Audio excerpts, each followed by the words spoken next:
এঙাৰ বৰণীয়া ঘেঁহু ধান, ডবা পিটা বৰষুণ, লগত ধুমুহা ঢেৰেকনি, এই সকলোৱে একেলগে পথাৰখনৰ ওপৰেদি পাৰ হৈ যোৱাৰ পিছত কলা ঘেঁহ ধানবোৰ দুগুণ কলা আৰু দেই যোৱা অৱস্থা এটা হয়। সাধাৰণ মানুহবোৰে ভাবে যে ঘেঁহু ধানবোৰৰ ওপৰেদি জুই একুৰা পাৰ হৈ গ'ল, কিন্তু চহালোকক সুধিলে কয় সেয়া চৰক পৰাৰ বাবে হৈছে। তেতিয়া অন্য কথা এটাই প্ৰশ্নৰ অৱতাৰণা কৰা দেখা যায়।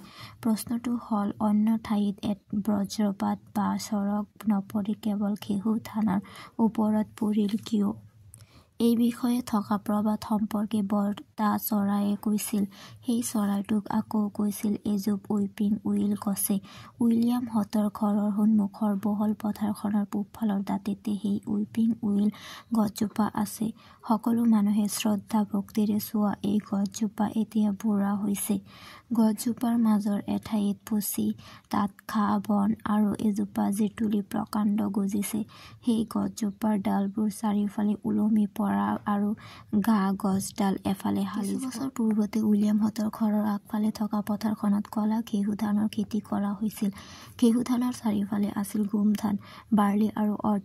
এজাক হালধীয়া কেনেডী চৰাই যেন আছিল ডাঙৰ জাতৰ অৰ্ধশস্যৰ থোকবোৰ। কলা ঘেঁহু ধানবোৰে পথাৰখনত বুকু ফুলাই থিয় হৈ থকাৰ বিপৰীতে বাকীবোৰ শস্যৰ প্ৰয়োজনত হাউলি আন্তৰিক দীনতা প্ৰকাশ কৰিছিল। কলা ঘেঁহু ধানবোৰে নিজৰ অহংকাৰখিনি লুকুৱাই নাৰাখি কেতিয়াবা কাষৰ শস্যবোৰক কয়, মই যিকোনো শস্যৰ সমানে সমৃদ্ধিশালী হোৱাৰ লগতে ধুনীয়াও। মোৰ ফুলবোৰ আপেল গছৰ ফুলবোৰৰ দৰে শুৱনি, মোৰ ৰূপত মানুহৰ অন্তৰো বিচলিত হয়। কথাখিনিৰ সমৰ্থন বিচাৰি কাষত থকা বৃদ্ধ উইলজোপাক হয় নে নহয় সোধে। সেই গছজোপাই তাৰ হাউলি থকা ঠাল ঠেঙুলিবোৰেৰে সমৰ্থন জনায়।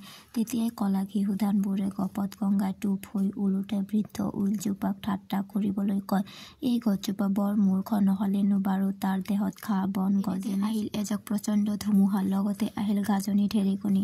প্ৰচণ্ড বতাহ বৰষুণৰ মাজত ফুলবোৰে সিহঁতৰ পাতবোৰ জপালে আৰু বতাহ বৈ যোৱাৰ পিনে আগবোৰ দুৱালে। তেতিয়াই কিন্তু মদগৰ্ভী ঘেঁহু ধানবোৰ থিয় হৈয়ে থাকিল। ফুলবোৰৰ সহানুভূতি জগাত কলা ঘেঁহু ধানবোৰক ক'লে, তোমালোকেও আমাৰ দৰে মূৰ দোৱাই দিয়া। কলা ঘেঁহু ধানৰ উত্তৰ, মই ভাবোঁ ইয়াৰ কোনো যুক্তিযুক্ততা নাই। এইবোৰ শস্যবোৰে কলা ঘেঁহু ধানক সতৰ্ক কৰি দিলে। কলা ঘেঁহু ধানে ক'লে, তোমালোকৰ উপদেশৰ বাবে ধন্যবাদ, কিন্তু মই কদাপি মূৰ নোদোৱাও। পৰিস্থিতি বিষম যেন দেখি বুঢ়া উইল গছজোপাই সকলোকে সতৰ্ক কৰি ক'লে, ফুলবোৰ জপাই দিয়া আৰু পাতবোৰ বতাহ বৈ যোৱাৰ দিশে মূৰ দোৱাই দিয়া। তোমালোকে ওপৰৰ ফালে নাচাবা, কাৰণ বিজুলীৰ পোহৰে চকু চাট মাৰি ধৰে। কলা ঘেঁহু ধানৰ অহংকাৰ দুগুণ চৰিল। বুঢ়া উইল গছজোপাৰ কথাবোৰ তাৰ হজম নহল। সি সেইবোৰ বেবেৰী বাং বুলি ভাবিলে। কাৰো কথা নামানি সিহঁত পোন হৈ থাকি আকাশৰ ফালে পোনে পোনে চোৱাৰ সাহস কৰিলে। পিছত অৱস্থা হামকৰ্তাত দেখা গল। কলা ঘেঁহু ধানৰ অৱস্থাৰ কুৰূপতা। বিজুলীৰ চেলেকবোৰ তাৰ ওপৰেদি পাৰ হৈ গৈছিল। সিহঁত জ্বলি ছাই হৈ গৈছিল আৰু দেহবোৰ এঙাৰ যেন কলা হৈছিল। কলা ঘেঁহু ধানবোৰ পথাৰত মৰা ঘাঁহ বনৰ দৰে মূল্যহীন হৈ পৰিছিল। কলা ঘেঁহু ধানবোৰৰ এই অৱস্থাৰ বাবে কাৰো দুখ নালাগিল, কাৰণ অহংকাৰৰ পৰিণাম এই সাধুটো বৰ্তা চৰাইৰ মুখত শুনা